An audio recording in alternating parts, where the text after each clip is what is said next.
안녕하세요. 잠들기 전 영화 생각, 잠들 생각입니다. 오늘은 2018년에 개봉한 브라이언 뱅크스라는 영화에 대한 생각을 나눠볼까 해요. 이 영화의 소재는 어떤 분들에게는 자칫 민감하게 느껴질 수도 있을 것 같아서 한 가지를 전제하고 얘기하는 게 좋을 것 같아요. 영화의 내용이 모두 진실이라는 전제 말이죠.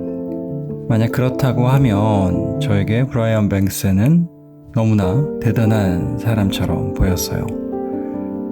심지어 실화라고 하니 그 무게가 더 무겁게 느껴졌고요. 나라면 저렇게 할 수 있었을까 하고 말이죠. 근데 사실 첫 번째로 신기했던 건 와, 저 사람 말 진짜 잘한다 였어요. 물론 이 일화가 실화라고 해도 작가에 의해 각색된 부분이 있을 테고 그 과정에서 작가가 멋들어지게 말을 다듬었을 테지만 그래도 전 미국 영화 볼 때 그런 걸 느낄 때가 많아요. 이 사람들이 말을 왜 이렇게들 잘하는 거야 하고 말이죠. 그리고 거기에 대한 제 나름대로의 이유를 찾았는데 전 그게 미국의 역사적인 배경에 있다고 생각해요. 미국 초기에 유럽에서 미국으로 넘어온 사람들 중에는 출신이 좋은 사람, 아닌 사람이 막 섞여 있었다고 하잖아요. 역사와 가문으로 계층이 스스로 증명되었던 유럽에서와 달리 미국에 모인 사람들은 항상 자신의 출신과 퀄리티를 증명해야 하는 상황에 놓였겠죠. 모두가 모두에게 새로운 사람들이니까요. 그곳에서는 모두가 새로 시작하는 거니까요. 그렇다 보니 사람들에게 보여지는 첫인상과 그걸 만들기 위한 옷차림, 말재주 같은 게 당연히 중요했을 거고 이게 잘 갖춰지면 사람들에게 인정받기도 혹은 그들을 속이기도 참 쉬웠을 것 같아요. 가뜩이나 땅덩어리는 크고 사람도 많아서 누군가에 대한 이력 체크 같은 건 안 되니까 오직 지금 현재 겉으로 보이는 누군가의 이미지에 그 사람에 대한 판단을 의존하게 되고 결국 그런 이미지를 만드는 방법인 대화 기술 같은 것들이 발달했을 거라고 저는 생각한답니다. 그리고 좀 더 나아가 이게 이미지 메이킹, 마케팅으로 발달했을 거라 생각하고요. 미국인들이 마케팅을 잘하는 건 아마도 이런 역사적인 배경이 있는 게 아닐까 해요. 어떤 말을 해도 출신과 과거 이력 같은 다른 이유 때문에 그 말이 제대로 먹히지가 않는다면 굳이 말을 잘할 필요가 없을 텐데 이곳은 기회의 땅이었으니까요. 여튼 미국인들이 말을 잘하게 된 것도 결국 생존의 문제였을 수 있다는 거죠. 결국 내가 하는 말이 나를 대변하니까요. 사실 보통 다른 사람들은 내가 진짜 어떤 사람인지 관심을 갖고 뜯어볼 만큼의 성의가 없기 때문에 짧게라도 지금 당장 기회가 왔을 때가 내 입장을 상대방에게 전달할 수 있는 유일한 기회일 수도 있는 거죠. 그 한 번의 기회를 놓치면 그냥 나는 어떤 오해를 뒤집어 쓰고 평생 살아야 한다고 생각하면 그 순간 모든 것을 쏟아내야 한다는 생각을 안 할 수 없을 것 같아요. 지금 이 기회를 내 걸로 만들어야 한다는 생각 말이죠. 근데 이런 생각이 한 번에 만들어졌을까요? 브라이언 뱅크스라고 날 때부터 말을 잘하진 않았을 거 아니에요. 아마 그도 말을 하는 데 있어서 자신의 입장을 말로 설명하는 데 있어서 여러 번의 실패를 경험했을 거예요. 기회가 왔는데 입조차 못된 경우도 많았을 거고 당황해서 어버버했던 경우도 있었을 거고 아니면 말을 하다 보니 본인의 의도와 다르게 말이 나와서 오히려 더 큰 오해를 사며 후회한 경우도 있었을 것 같아요.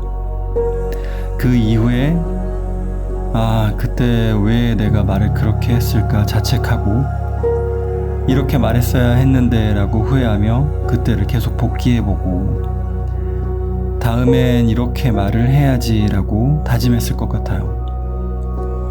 자신의 상황이 절박할수록 그리고 앞으로 내가 말할 기회가 또 언제 올지 막막할수록 그 한 번의 기회를 놓치지 않기 위해 칼을 갈았을 것 같아요. 그래, 기회는 한 번이다.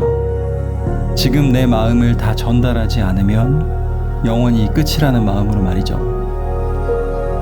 결정적인 타이밍에 모두를 감동시킨 그의 언변은 그렇게 탄생했을 거라고 생각해요. 이거 아니면 안 된다는 절박한 말이죠. 그리고 제가 두 번째로 신기했던 건 바로 그 절박함을 그렇게 오랜 시간 동안 유지한 거였어요. 와, 정말 대단한 건 알겠는데, 근데 어떻게 아직까지 안 무너지지? 어떻게 저 상황에서도 포기하지 않지? 같은 거 말이죠. 제가 전에 말씀드린 적 있잖아요. 전 선행이든 악행이든 어떤 행동을 실행하는 때는 우리 스스로가 거기에 대해 생각해 볼 꽤 충분한 시간이 있다고 생각한다고요. 그래서 거기에는 본인의 의지가 충분히 들어있다고 생각하거든요. 근데 아무리 봐도 결백한 상황임에도 몇 년을 감옥에 갇혀 있으면서 그 이후 희망은 찾아볼 수 없는 삶을 살아가면서도 도저히 무너지지 않는 모습이 너무나 신기했어요. 계속 희망을 버리지 않고 계속 바른 생각을 하려고 노력하는 모습 말이죠. 한 번쯤 놓아버릴 법도 한데 그 길고 험난한 시간 동안 생존에 대한 의지를 한 번도 놓치지 않은 게 너무나 신기했어요. 한 가지 태도를, 의지를 긴 시간 동안 일관되게 유지하는 건 정말 어려운 거잖아요. 내가 기대한 대로 결과가 나오지 않을까봐, 또 상처만 받을까봐 차라리 그것보단 내 생각을, 의지를 바꾸지 뭐, 그냥 포기하지 뭐 라고 생각하게 될 때가 너무나 많잖아요. 왜냐면 우린 다 아프기 싫으니까요. 살고 싶으니까요. 근데 브라이언 뱅스는 왠지 죽이 되든 밥이 되든 계속 일어나는 것처럼 보였어요. 이번이 마지막 기회라고 생각하는 것처럼요. 이번에도 마지막 기회라고 생각하는 것처럼요.